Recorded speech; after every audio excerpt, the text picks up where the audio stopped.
ও তো আসলে ভাইরাল হওয়ার জন্য এরকম করতেছে এবং ও এরকম বহুতবার করছে আর কি। ক্ষতিকারকের মধ্যে নুরু এক নম্বরে। জনসমর্থন আছে, এদেশের জনগণ কত পার্সেন্ট লোক চেনে, কিংবা ওর নির্বাচনে আসলে বিহার নির্বাচনে আসলে ও এমপিতে দূরের কথা, হতো একটা মেম্বারও হওয়ার মতো উপযুক্ত না। সেক্ষেত্রে বারবার সে জাতীয় পার্টির অফিস ভাঙতে আসে। জাতীয় পার্টির অবদান কি বাংলাদেশে নেই? এই দেশ 9 বছর শাসন করছে, এই দেশের বহুত উন্নয়ন কাজে জাতীয় পার্টিতে আছে। তাকে ক্ষতি করার মতো ওর কি ক্ষতি করেছে? ওর ব্যক্তিগত কোনো ক্ষতি করেছে? জাতীয় পার্টি ওর বাড়ি গাড়ি ওর বউ ছেলে মেয়ের প্রতি হামলা করেছে? ও কেন ব্যক্তিগতভাবে জাতীয় পার্টি আক্রোশ করবে, এই করবে সেই করবে, এ ধরনের বাজে কথা ও মন্তব্য করে চলে কেন? আমরা তো কারো শত্রু না। আরে ভাই, আমরা যদি খারাপ কিছু করে থাকি তাহলে জনগণ আমাদেরকে ভোট দিবে না, সমস্যা কি? আমাদের দলীয় অফিস কার্যালয়ে হামলা করতে হবে কেন? এর আগে হামলা করেছে, আপনারা দেখেছেন। যখন একটা ঘটনা ঘটে রাগে দুঃখে বাবাকেও সারা বলো, তখন তাৎক্ষণিক কে কোথা থেকে কি বলছে না বলছে এগুলিতে আমরা শুনিও না, দেখিও না।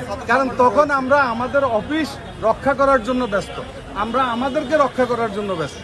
সুতরাং তখন কে কি বলছে বিচ্ছিন্নভাবে এগুলি তো আমাদের শুনি না। ওয়ালটন এখন দেশের সীমানা পেরিয়ে পৌঁছে গিয়েছে 50টিরও বেশি দেশে। ওয়ালটন, ঘরে ঘরে বিশ্বজুড়ে। ওইটা তো নুরু তো অনেক অভিনয় হতে পারে এবং ও এরকম বহুতবার করছে আর কি। করে করে সে এটাকে নিজেকে হওয়ার জন্য, ভাইরাল হওয়ার জন্য এটা সে করে। আমরা কি তার বাড়িতে গেছি?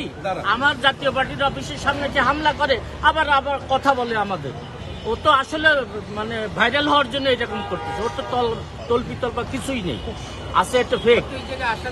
সে ভাইরাল হওয়ার জন্য এইসব কর্মকাণ্ড করে থাকে, মব সৃষ্টি করার জন্য।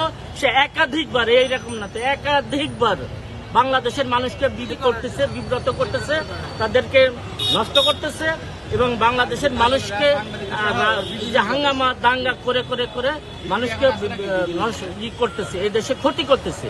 ক্ষতিকারকের মধ্যে নুরু এক নম্বরে। গত 24-এর 5 তারিখের পরে তার অবস্থানটা ভিন্ন। সে বারবার জাতীয় পার্টির কথা বলে। জাতীয় পার্টি কি করছে? জাতীয় পার্টি দেশে 9 বছর শাসন করছে, হাজারো কাজ করে গেছে জাতীয় পার্টি। জাতীয় পার্টিকে নিয়ে যে ও নিন্দা করে কিংবা কথা বলার ক্ষমতা কিংবা উদ্যত্তপনা ওর কি আছে? ওর বাংলাদেশে কি আছে? বাংলাদেশের মানুষকে বিব্রত করতেছে, ক্ষতি করতেছে। এই মব সৃষ্টিকারী প্রধান নুরু ও কিছু অন্যান্য লোকের কাছ থেকে পয়সা নিয়ে টাকা নিয়ে এইসব সৃষ্টি কাজ করে। এখানে পুলিশ প্রশাসন ছিল, সুতরাং সবাই দেখছে। আর এখন মিথ্যে কথা বলে কেউ সার পাবে না। এই যে আপনারা আছেন, আপনাদের সামনে আমি একটা মিথ্যে কথা বললে এটা সারা দুনিয়া হয়ে যাবে। সুতরাং আমরা আগে করেছি, আমরা আমাদের এখানে বসে আছি, আমাদের ঘরে বসে আছি, আমাদের দলীয় কেন্দ্রীয় কার্যালয়ে পার্টি বসে আছি। জাতীয় পার্টির 9 বছর রাষ্ট্র ক্ষমতায় ছিল। জাতীয় পার্টি হুসাইন মাহমুদ এরশাদ করে নাই 100টি, আপনারা গুগলে চার্জ দিবেন, 100টি ভালো কাজ আছে এই দেশে, 100টি উন্নয়ন কর্মকাণ্ড আছে। আমরা তো কোনো খারাপ কাজ করি নাই। আমরা নির্বাচনে গিয়েছি, নির্বাচনে যাওয়া তো অন্যায় না, এটা সাংবিধানিক মোতাবেক আমরা নির্বাচনে গিয়েছি। এখন অন্যান্য দল গেছে, এটা আপনারা যদি ব্যাখ্যা চান, এটা অনেক বড় ব্যাখ্যা আছে। ব্যাখ্যা এটা আমরা অনেকবার দিয়েছি। তার মধ্যে আমরা মানুষ, আমরা জাতীয় পার্টি যারা করি, আমরা শান্তিপ্রিয় মানুষ। আমরা যদি কোনো ভুল করে থাকি, আমরা জাতির কাছে বারবার যদি দলের পক্ষ থেকে বলছেন, আমি এই জন্য বলছি যে আমি দলের পক্ষ থেকে না। আপনারা জানতে চেয়েছেন, আমি বলেছি আমার মহাসচিব আছে, সাংবাদিকদের সাথে কথা বলছেন, আপনারা ওনার কাছে যান। আমি এগুলি আমার দলের পক্ষ থেকে বলছি। আর এগুলি এমন কোনো কথা না, ফেক কথা না যে এটা ট্রল করা হবে।